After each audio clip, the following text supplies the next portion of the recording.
À tous ceux qui souhaitent venir en Allemagne, que ce soit dans le cadre des études, que ce soit dans le cadre d'une formation, même par regroupement familial, qu'importe votre projet ou les voies et moyens vers lesquels vous voulez arriver dans ce pays qui est l'Allemagne, j'ai un message très important et clair pour vous. Plus de détails dans cette nouvelle vidéo.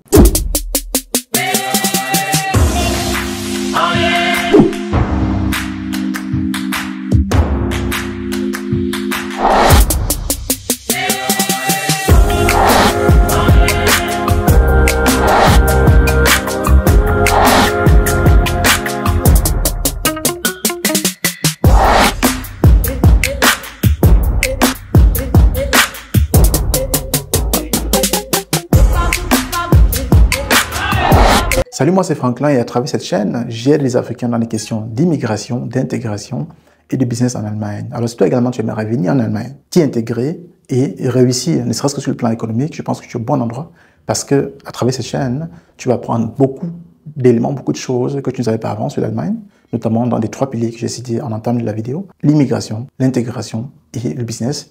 Ça peut être le business e-commerce, AfroShop ou alors même le business immobilier où je suis principalement le propre formateur. Et si tu es en train de programmer ton voyage pour des congés, parce que les congés d'été approchent vers l'Afrique, sache que nous avons des appartements que nous mettons à ta disposition pour que tu puisses passer un séjour paisible du côté de Douala ou même de Yaoundé au côté du Cameroun. Dans cette nouvelle vidéo, j'ai un message clair pour toi. Parce que j'observe à travers nos différents cours de langue des personnes qui se plaignent. Franklin, je n'ai que le B1, le B2 est difficile.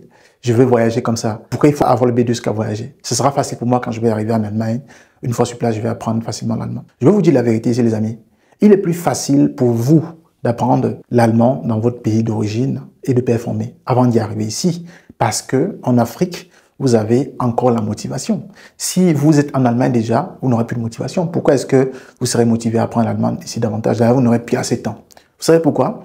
Parce que quand vous êtes en Allemagne déjà, il y a un challenge qui est notamment économique. Votre parent ou votre frère et soeur qui vous reçoit ici, à moins que c'est votre époux, donc il a une certaine obligation vis-à-vis de vous, parce que vous venez d'un cas de mariage.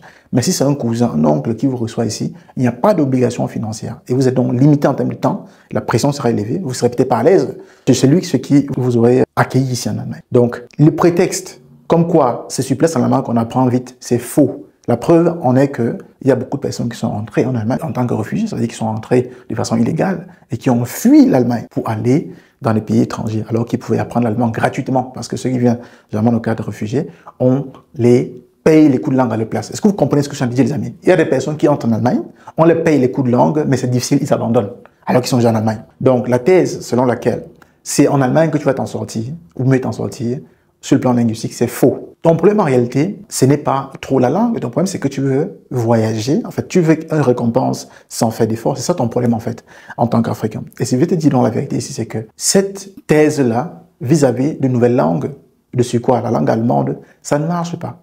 Si tu vois les cours de langue comme une passation, parce que tu vas arriver absolument en Allemagne ou en Europe, de toute façon, qu'importe comment tu arrives, alors tu vas échouer. Ça ne va pas marcher. D'accord? Ni si tu as la chance que le voyage marche, parce que tu t'es peut-être battu jusqu'au B2, tu ne vas pas atteindre un certain niveau d'excellence ici en Allemagne. Alors, je te dis la vérité clairement et en toute sincérité. Tu dois aimer la langue. Est-ce que tu m'écoutes? Tu dois aimer la langue si tu veux t'en sortir ici. Je dis bien aimer la langue. Parfois, cause à mes élèves ou d'autres personnes, hein, même ici sur place sur le territoire, hein, quand tu les vois parler l'allemand, tu sens qu'ils ne sont pas à l'aise avec la langue. D'accord? Seulement l'expression du visage, ils veulent vite zapper, quoi. Ils veulent vite passer à autre chose. Les amis, vous ne pouvez pas vouloir vous nourrir de la viande du porc et ne pas aimer le porc, l'animal en question. Donc, c'est pas possible.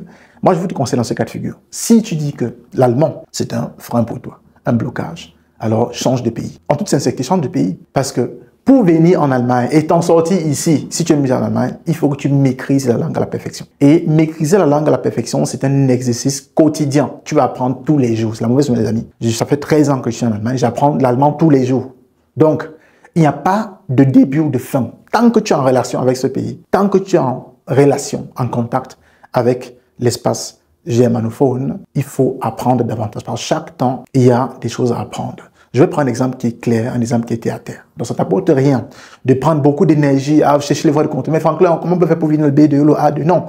Ce temps-là et cette énergie-là, tu peux te concentrer et voir comment améliorer, comment doubler les efforts pour apprendre et maîtriser cette langue-ci. Parce qu'elle est importante Ton suivi en Allemagne en dépend, d'accord? Et aie pitié de tes parents, de grâce. Aie pitié de tes parents qui payent les coûts de langue très cher, qui se battent pour que tu aies un avenir, mais c'est ton avenir. Et je tiens à te rappeler qu'ils ne seront pas toujours là pour toi, les amis. Que tu arrives ici en Allemagne et que tu t'en sortes, c'est ton nom qui sera dans les différents certificats, c'est ton nom qui sera publié, ce ne sera pas le nom de tes parents, d'accord? Donc, c'est un effort que les parents font pour toi et profite-en quand ils ont encore la force, d'accord? Ou un frère qui paye tes cours. J'ai dans mon entourage des personnes qui étaient censées arriver en Allemagne en 2016, 2015 par exemple. À l'époque, il fallait simplement avoir le B1. Écoute-moi bien, le B1 juste, tu demandais le visa, même sans rendez-vous, et tu arrives en Allemagne. Ces personnes ont dit non, c'est trop difficile, je dis envoyer un coup de langue, et ainsi de suite. Mais nous sommes 7 ans après, ils sont repartis encore faire les coups de langue. Sauf que les choses ont changé entre temps. Maintenant, on a l'ambassade qui est fermée, ça devient compliqué. Il faut le B2 minimum, donc ça complique les choses. Donc, ton temps actuel et ton âge, avec ton cerveau qui est encore frais, il faut profiter au maximum pour apprendre cette langue une fois pour toutes. Si ton objectif, c'est de venir en Allemagne et t'en sortir. Je vais te dire pourquoi l'apprentissage ne va jamais s'arrêter. Peut-être c'est une mauvaise nouvelle pour toi. Oui, je peux faire, mais je vais être sincère avec toi. D'accord? Pourquoi il ne va jamais s'arrêter? Quand on apprend les cours de langue en Afrique, donc de A1 jusqu'au C1, on apprend l'allemand général, d'accord? Rien de spécifique, général. Par exemple, si je suis malade, je vais dire que j'ai mal au ventre, comment on dit ça en allemand? Si je veux dire que j'ai mal à la tête, comment on dit ça en allemand? C'est général. Et je tiens à rappeler que quand vous avez le niveau C1 ici, vous pouvez intégrer les universités allemandes ou les Hochschulen, d'accord? Vous pouvez les intégrer. Vous avez le B2, qui est un niveau intermédiaire, vous pouvez intégrer les formations, d'accord? Mais c'est l'allemand général, encore une fois, c'est l'allemand général. Ce n'est pas l'allemand spécifique. Dès que vous commencez vos études, pour ceux qui viennent pour faire les études en Allemagne, d'accord, vous avez dans les études dans un domaine spécifique. Ça peut être la médecine, ça peut être l'électrotechnique, ça peut être la construction de machines, ainsi de suite. Vous apprenez encore l'allemand, maintenant de façon spécifique dans votre domaine. Ce n'est pas fini. Parce que vous apprenez l'allemand spécifique, vous connaissez dans 2 domaines. L'allemand général, maintenant l'allemand spécifique dans votre domaine. Maintenant, vous voulez faire la cour à une fille, peut-être supposons une allemande, hein, pour ceux qui veulent peut-être avoir des copines peut-être européennes. Vous voulez faire la cour à une allemande et elle était dans un secteur d'activité autre. Supposons que vous voulez faire la cour, vous êtes un électrotechnicien, étudiant. Vous voulez faire la cour à une étudiante qui étudie peut-être droit, par exemple. D'accord? Vous devez encore apprendre l'allemand dans le domaine du droit, du juridique. En Allemagne, par exemple, pouvoir l'aborder si votre stratégie de drague est peut-être de passer par l'école, par exemple, pour l'atteindre. Si elle fait, par exemple, notre filière qui est l'économie, vous devez encore apprendre l'allemand dans le cadre de l'économie. Si vous-même, vous terminez vos études et que vous voulez, par exemple, investir dans l'immobilier, dans le e-commerce, ou peut-être dans l'afro-shop, vous devez comprendre encore le secteur-là, en allemand encore. Vous devez encore apprendre. En fait, les amis, tant que vous vivez en Allemagne, vous allez toujours apprendre. Vous allez apprendre pour le secteur immobilier, à travers les livres, séminaires. Si vous souhaitez, si vous voulez créer une entreprise, vous allez apprendre encore le jargon en allemand et ainsi de suite.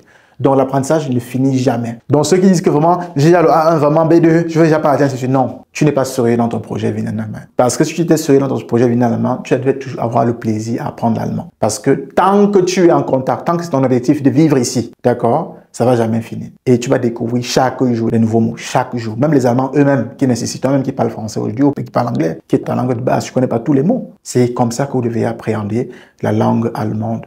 Si vous n'abordez pas ça comme ça, vous allez avoir un succès limité en Allemagne, très limité en Allemagne. Et faites ça quand vous êtes encore jeune, parce que vous prenez de l'âge, moins vous avez envie d'apprendre l'allemand. Mais c'est quoi en réalité l'Allemagne? Pourquoi je parle toujours de ça? Les gens pensent dans la tête que non, je viens en Allemagne, j'ai mon baccalauréat, je fais ma formation, je finis ma formation, je travaille, je me marie, je fais mes enfants et puis j'attends la mort. Non les amis, c'est pas ça l'Allemagne. Non, ce n'est pas ça l'Allemagne. Non, non, pas du tout. D'accord? Je vais vous donner un peu quelques éléments ici. On va parler un peu d'économie. Pourquoi je parle de l'économie? Parce que c'est l'une des motivations premières pour laquelle nos parents nous envoient ici. N'oubliez jamais ça, les amis. Si vous oubliez le pourquoi vous venez en Allemagne, le pourquoi est-ce que vous apprenez la langue, vous serez perdu. Si le pourquoi de vos parents ne coïncide pas avec votre pourquoi, alors arrêtez tout maintenant après cette vidéo. Et dites à vos parents comme papa, maman, ce pourquoi je m'envoie en Allemagne, je ne suis pas prêt pour cela. C'est plutôt cette voie-ci qui m'intéresse parce qu'ils aident.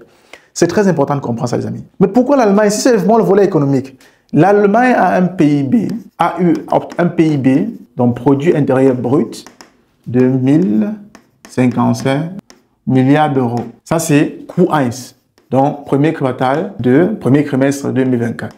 Et on administre ici, d'après le site de Statista, et puis on a une augmentation de plus 0,6% par rapport à l'année précédente, par rapport à 2023. Donc, vous venez d'un pays qui a un BIP déjà mesuré pour les 3 premiers mois de 2024 de 1055 milliards d'euros, les amis. 1055 milliards d'euros. Maintenant, si vous voulez convertir en votre monnaie, si on prend par exemple le franc CFA, 1 euro est égal à 655 francs.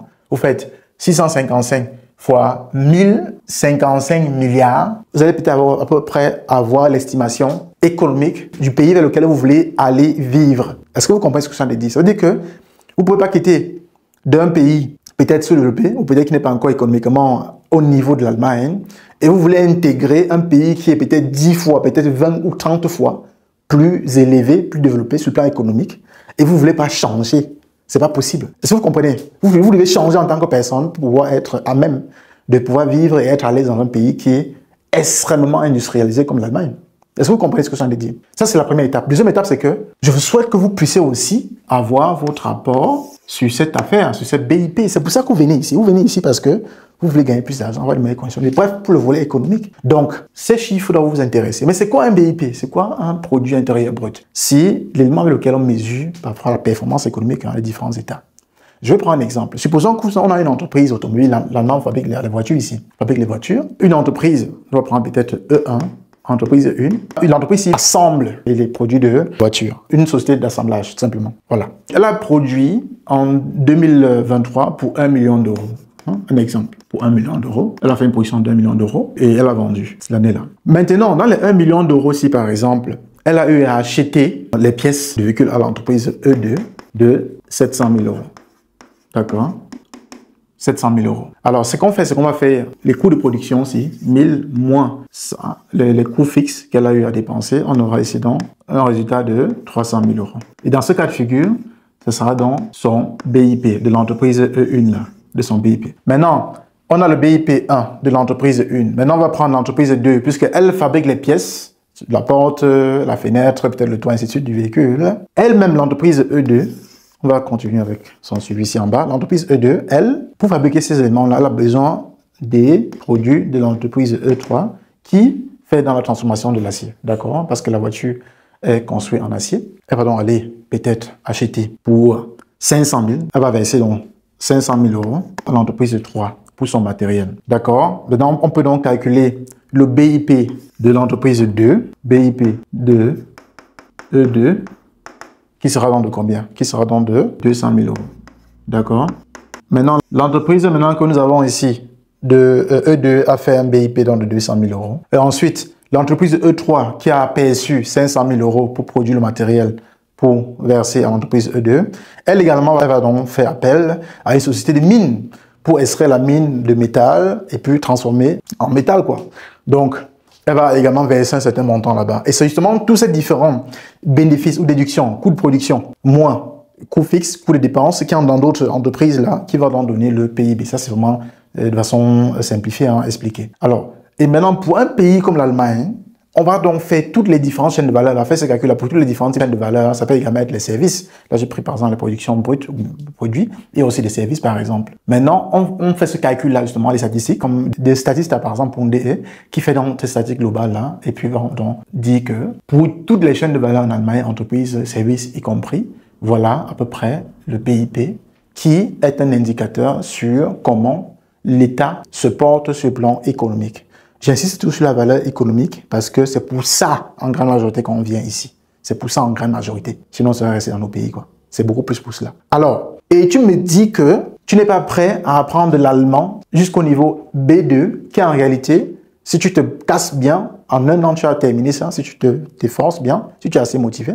Et tu me dis que tu n'es pas prêt à apprendre la langue là pour intégrer une économie qui a un BIP de 1055 milliards d'euros. Ça, c'est l'économie la plus forte des 27 pays de l'Union européenne, les amis. Est-ce que vous comprenez ça? Je veux que vous matérialisez un peu dans votre esprit où est-ce que vous souhaitez partir. L'Allemagne n'est pas ce que vous voyez dans les réseaux sociaux, non.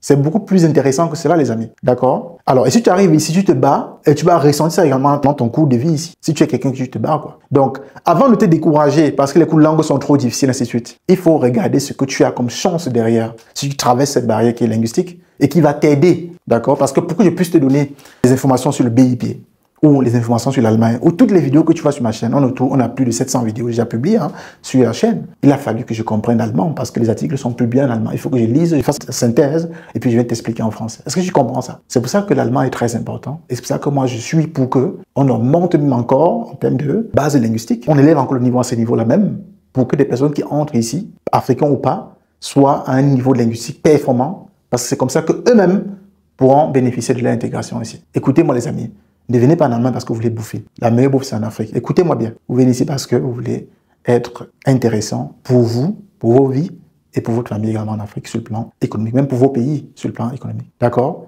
Donc je pense que je t'ai passé clairement le message ici. Et si tu as des difficultés linguistiques, moi j'en ai eu également, viens être des nôtres le 6 et 7 juillet pour qu'on échange clairement là-dessus.